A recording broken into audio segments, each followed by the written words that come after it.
Am I annoyed? Absolutely. But are the producers producing? Yes, they are. Damn it. Yes, they are. I just, so much is going on. I feel like I would be happy if she was my fave, but because she's not, that's why I'm irritated. But honestly, what makes a good show is really strong feelings. Either you really, really like somebody or you really, really dislike somebody. And honestly, this season has just been giving. I do not feel indifferent about this season. This season is good, y'all. It's good. Hello, everybody. Welcome back to my channel. My name is Queenie. For those who don't know me, reviewing Love Island Season 10, Episode 23. Before I get into it, please make sure to like this video, subscribe, and hit the bell, and leave a comment down below. Before I get into the episode, I have things to say about Katie, okay? And this is from the last episode. Miss Katie Cakes. I wrote down some notes because I was probably going to forget. I'm on a mission to get her out of the villa, okay? And here's why. She said she didn't want to get to know Mitch. That was a lie. She said Whitney didn't check in with her regarding Zach. That was a lie. She then called Whitney smug in front of Leah, but giddy in front of Zach. So which one is it, Miss Katie Cakes? Which one is it? I don't know. Like, my issue with Katie being here is the same issue that I have with Molly returning. It's the same issue I have with Leah being Danny's ex. It's the same issue I have with Ian, not Ian. What's that man's name? Adam coming back last season. Like, the multiverse casting really frustrates me. It really does. And the reason is because, like, I just want to see real people. I feel like that was the draw to this season. Real, unaffiliated people, right? And so when they get people who have been to the villa before on a press tour, or people who have been in the villa as a contestant before, or people who are heavily tied to previous cast members, like, I personally don't like it. If it works for y'all, that's fine. But this season, it's like really saturated, and I'm just like, ugh. All right, y'all. Let's get into the actual episode. Scott lets Catherine know that he's going to pull up the villa on what they've been saying about him. Now, at first, Catherine is not with it, but honey, it needs to happen. It needs to happen for two things. You don't like conflict, right? But you also don't like people talking about y'all behind your back. So unfortunately, we're going to have a compromise. Either you're going to be okay with the conflict or you're going to be okay with the back talking. I don't think the back talking is, not the back talking, talking behind your back. I don't think that that is a thing that Catherine wants to experience. So unfortunately, the route we have to go down is facing the conflict head on. I'm going to pull everyone around the fire pit now. I'm going to air everything out. I don't think you should do that. That's what's happening. If anyone's like got an issue with anything that's going on, just air it out now in front of everyone, so there's no he says, she says, anything like that. But I feel like you're definitely over exaggerating your feelings towards Catherine. That was the most uncomfortable situation I've ever personally I been understand, feeling. yeah. What have I said? When have I ever said a bad word about the girl? Maybe, like I said, maybe I'm wrong. And you do feel the way you generally say you do. I feel like, and most of us feel like, you're just with Catherine to just try to stay here longer. Scott asks the guys what evidence they have for them thinking that he is a game player. They didn't have any evidence, right? So in the same way that I was looking for evidence for Scott to be like fully for Catherine, 100% whatever, I think if you're trying to make the counter argument, I would also need evidence for that too. Like, they cannot give solid reasons as to why they think Scott is playing a game. It's just a feeling that they have. And I'm like, Ty said something where he was like, if the majority of the house feels a certain way, don't you think that something is true? Okay, if we're going to go by that logic, that means you are an F-boy. That means Sammy is playing Jess. That means, what else can we say? Well, some of the other thoughts are my personal thoughts, so maybe let me not put that on the villa. But I'm just like, if that's what we're going by, then you need to be called out on some other stuff too. And so does Sammy. But no, let's go for Scott, who literally has been so unproblematic. The man is white on rice when it comes to white, truly on rice when it comes to Catherine. Like, he's always by her side. Like, I don't know what kind of issues the man could be causing for y'all to have an issue with him. It's beyond me, but I'm not ruling it out completely. I would just like the evidence. Katie is now crying. Why? She feels like Whitney owed her a conversation, and Whitney's like, well, if you're gonna talk. Stop with the whispers. And then it turns into a thing.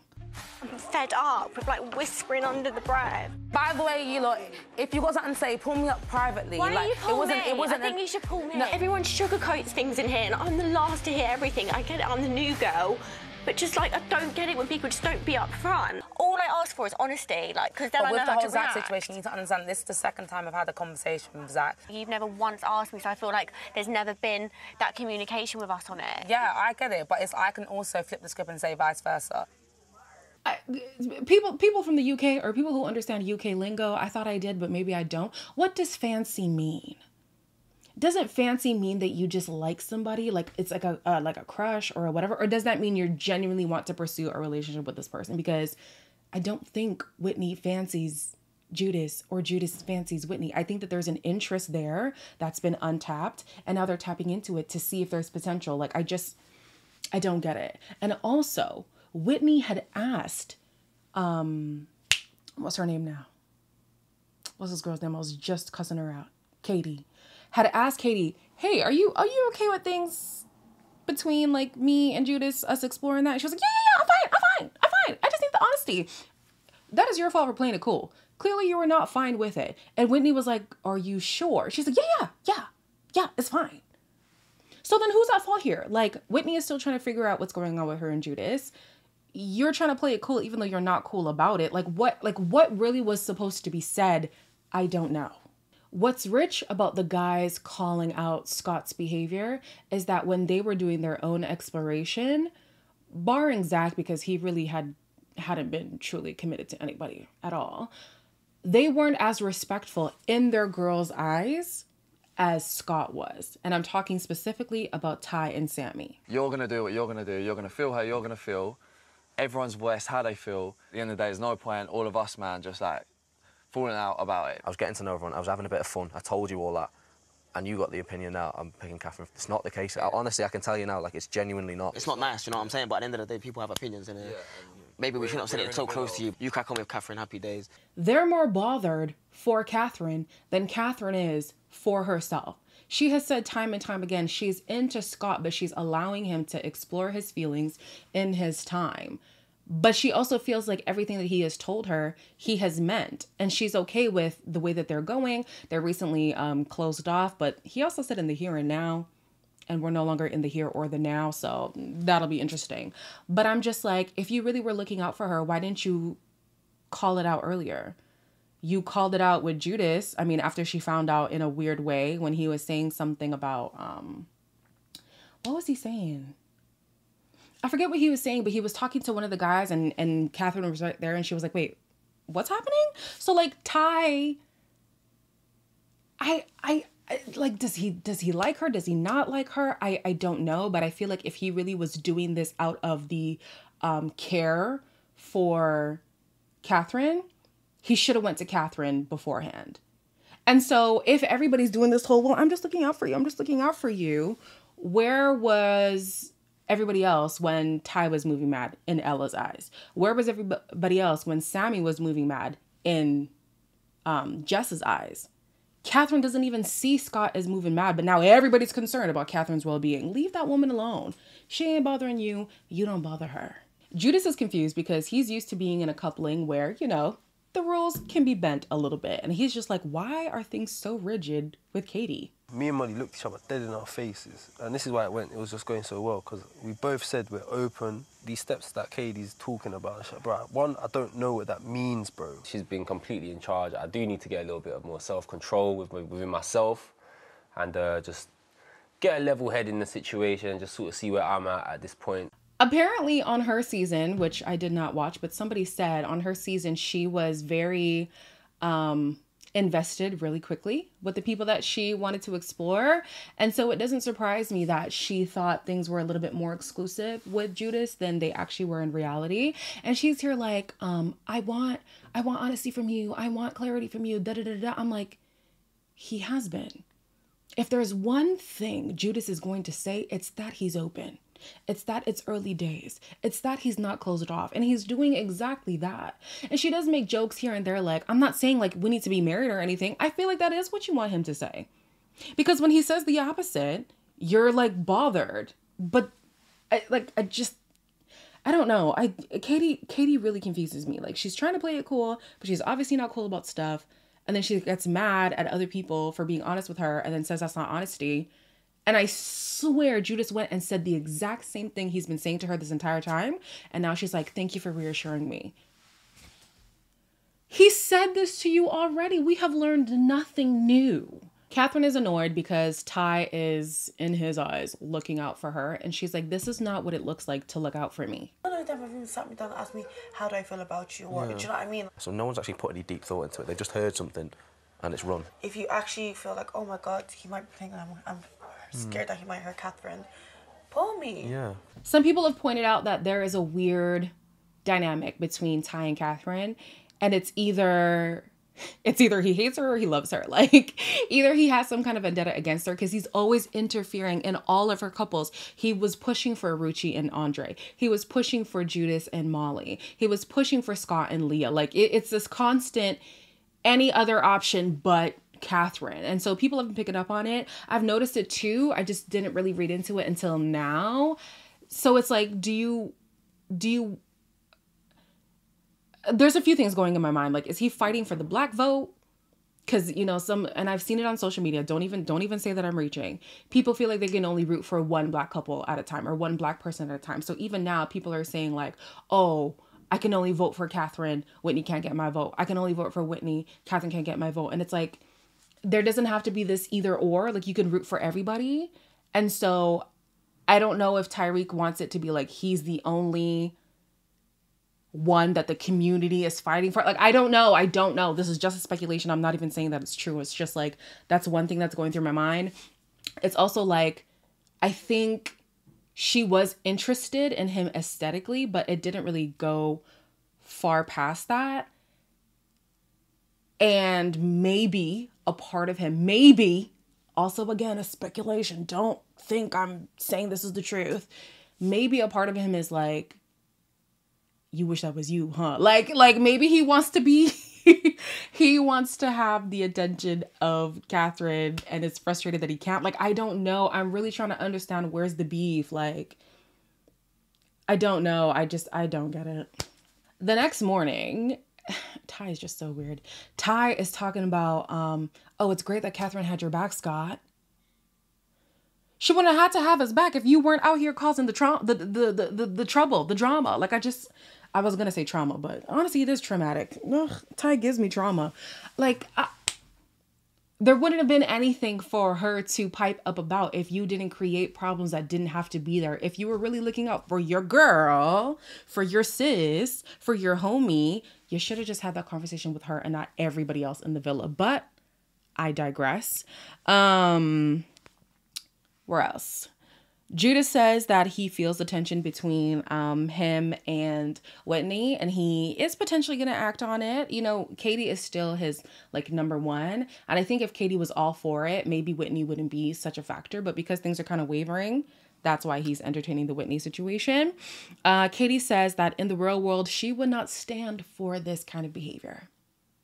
And I'm looking at Katie and I'm like, is that true, Katie? Because the streets have been talking. And the streets say that you are harboring an unemployed man that is siphoning you of all your goods and services. And that is why you're back on the show. Allegedly. They said they saw these two out just in May. I'm like, y'all, are you healed? Y'all broke up in May? If you broke up. Last time you were spotted with this man was in May. And apparently y'all lived together and everything. I don't know what's going on. In the real world, would you cut things off with Zach? I don't think so. Judas says that he struggles to express himself when it comes to his emotions, but he does tell Katie that he is still interested in getting to know her and that Whitney is still a factor in the story. This is like heaven to me. Like heaven? Heaven, communication. Obviously where it's so new with us, it's like there's a learning curve. In my head, there's not really anything to say on it. She's pulled me for a chat. She picked me for a date. It went well. Just let me know about situations that I might need to be aware of. I felt like I had a bit of reassurance from him because he's normally just, you know, chilled, don't always say much. But yeah, it was a very positive chat. Again, I say, what new thing have we learned in this conversation. I feel like he's been saying the same thing that he's been saying since she got here. But now she's like, yeah, reassurance, I got it. Okay. Montel and Leah say that they're happy about where their relationship is going. I'm not sure where it's going, but they're happy it's going there. But I just feel like over the last day or two, I just started to care a lot more. I obviously care for you as well. Like, once I start caring for someone, it gets difficult for me. I feel like that's what liking someone is about, like being vulnerable with them. I wouldn't have you down for the type as well that does get scared. I already know in the comments it's gonna be, no, you don't see it. They really do like each other. Yeah, they're so fit for each other.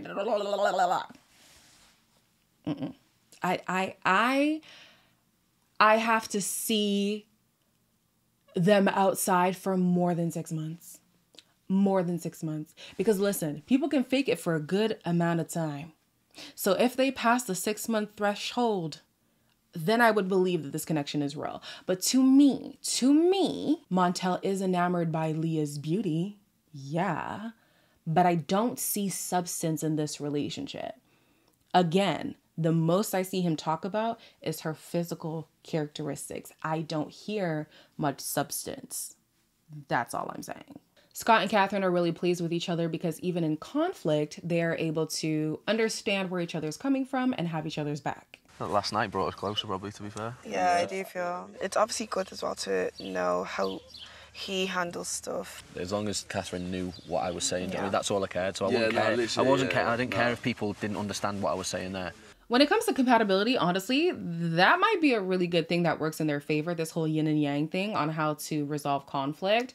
We know from the past that Catherine is non-confrontational. And if she is going to conflict, she does kind of need a buffer because she can get overwhelmed easily. Like she really feels things strongly. Girl, same. So with Scott, he's also a meek kind of person, but he pipes up a little bit more than Catherine does. And it's still in a way that is respectful and it doesn't embarrass Catherine, you know? Even in that conversation that they were having with the whole villa, it was clear that after she was given the license to speak up about something that bothered her, she did have a lot to say, but she wouldn't have brought it up if Scott didn't say anything. And unfortunately, in that conversation, she wasn't able to fully express what she was saying, but at least she's partnered up with somebody who's saying like, no, this is not right, and we have to call it out. One thing Scott's gonna do is be about his word. Every time he says, I'm gonna call somebody out on this, he literally goes and does that. And so far, it's been in relation to Catherine. I love that for her. If they make it in the long run, honestly, they have my vote, honey. I don't mean vote like for the show. I mean like I root for it. I like it. I think there's great potential here. We'll see how Casa goes. Neo came in and by far, this was one of the best guest star appearances. Of course, nothing tops Anton. Was it Craig David that he was excited about? Nothing tops that. But Neo came in, he did his thing, and then he was like, oh, girls, let me take a picture. Boom, gone to Castle. I'm so sick of love songs, so sad and slow. So why can't I turn off the radio? I would like to get a selfie with just the ladies. Is that cool? I'll follow y'all. Here we go. Come on. Ladies, I have a surprise for you. Oh, a surprise? Yeah. Get to the fucking car! Weird. I've had a lot of... Oh, no. Oh, fuck off. Of course, we the people could see it coming. But from a show perspective, like this was so good. This was so good. Like it really was so unsuspecting. There wasn't this whole like, okay, kiss goodbye. Oh, okay. Yeah, like and they always tried to make it out of the blue, like having the girls leave or having whoever leave to go to Casa. But this was really new. It was a twist for everyone, even the viewers. Like, I loved it. Catherine was excited to go. Whitney was excited to go. Katie was, most of the women were excited to go. And as they're at Casa, they're talking about, oh, what happens in Casa stays in Casa, which implies that they're going to move mad and then ask for forgiveness later. I don't see Ella doing that. Ella really believes in this whole closed off thing. And I think she thinks that Ty believes in it too, and the way that she does. But deep down, she knows in her absence, he could start going back to how he was before. And then somebody else who's kind of in the air is Catherine for me. Of course, she's also in a closed off relationship, but like I said earlier, Scott said, here and now, we are closed off. She's no longer there, and it is not now anymore. So where they stand, I don't know. I think Leah's going to have a great time in Casa. I think Katie, will she like these guys? I don't know. I don't know if she'll like these guys. And then with Whitney, I was joking on TikTok that Whitney could flirt with a wall. Honestly, she would. Listen, the girl does not mind throwing all her eggs in any basket that's going to catch it. So I think she's going to make Casa work for her. Some people are loving the nicknames, honestly, because there are now Casa people. Everybody who's an original is going to get their original name back. And now here come the Casa people. Of course, they have nicknames. And in Casa, we have One Chain. I don't know why, but the One Chain really stood out to me. We have Curly, for obvious reasons, his hair. We have Curtains, obviously for obvious reasons, his hair. Cody's just going to stay as Cody. I don't know. It just, yeah.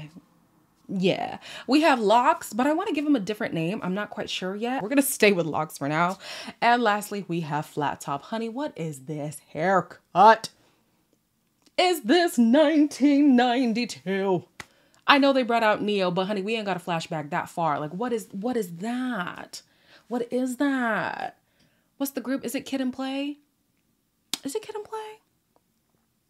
It's giving Kid and Play, if they're the group that I'm thinking about. Yeah, anyways, here's Casa. We know that when it comes to the guys, this is me personally, beauty's in the eye of the beholders, okay? It's been a few seasons since Casa really did hit me, you know? And I don't think this time it's hitting me. But for the girls who are coming in, it looks like they knocked it out the park. Okay? The girls are always stunning, and Molly has returned. Now, here's the thing.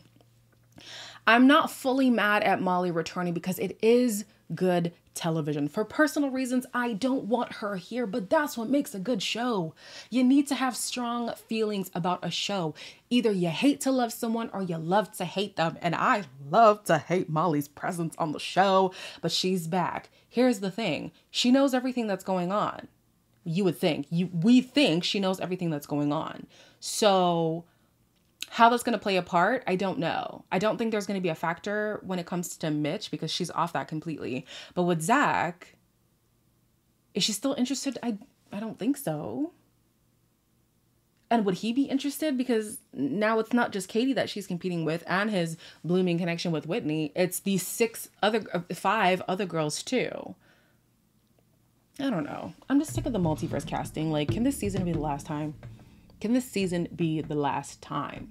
There's too many people affiliated with the show, and it feels like Love Island really has an agenda. Like, they want Molly Marsh to be the Molly May of the season. Whatever, y'all. If that's what y'all want, then fine.